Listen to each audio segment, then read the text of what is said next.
Bones, família! Avui des de la cuina dels americanos anem a fer un pollastre a l'havanera. Jo vull pensar que algun americano d'aquest algun català aquest que va anar a fer les Amèriques s'enyorava i trobava a faltar el rostit de pollastre. I d'aquí hauria de sortir aquesta recepta, que és un rostit de pollastre una mica particular, amb 4 contrapunts que us encantaran. Anem-hi!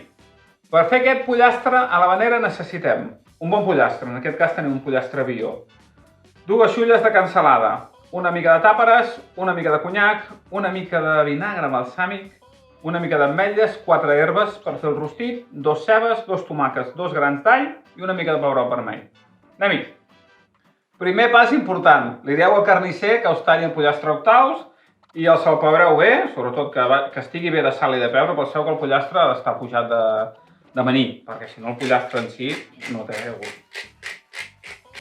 A l'hora de començar a fer el rostit, us recomano que tingueu tot a punt. La ceba tallada, per exemple, els grans d'all, els xafem, que a mi m'agrada molt.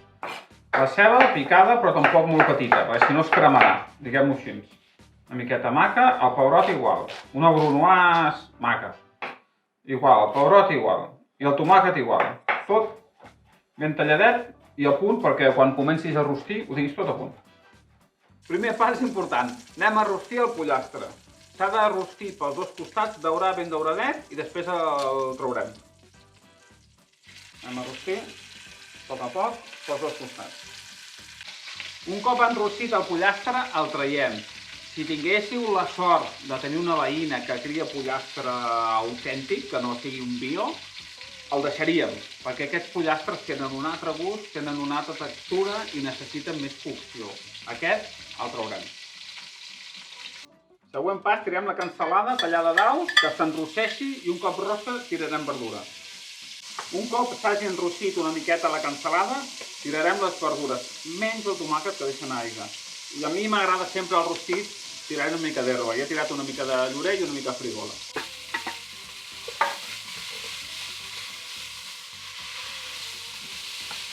Després de 10 minuts, que la brasa s'ha anat fent una miqueta, tirarem el tomàquet que deixarà anar una miqueta d'aigua. Li donem 5 minuts que evapori l'aigua i juntarem amb el pollastre.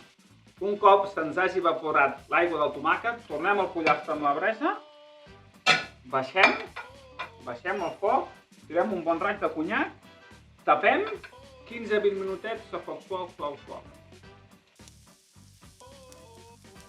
Després de 15 minutets a foc suau, traiem la tapa i afegim unes ametlles picades amb una mica d'aigua, perquè bullin un momentet i es coguin bé.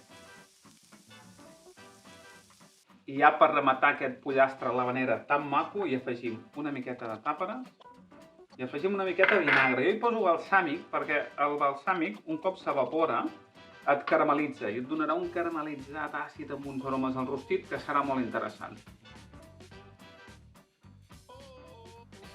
Ja ho tenim, perquè veieu, queda un rostit de pollastre molt maco, amb 4 curiositats, que realment és un pollastre a l'havanera preciós. Salut, família!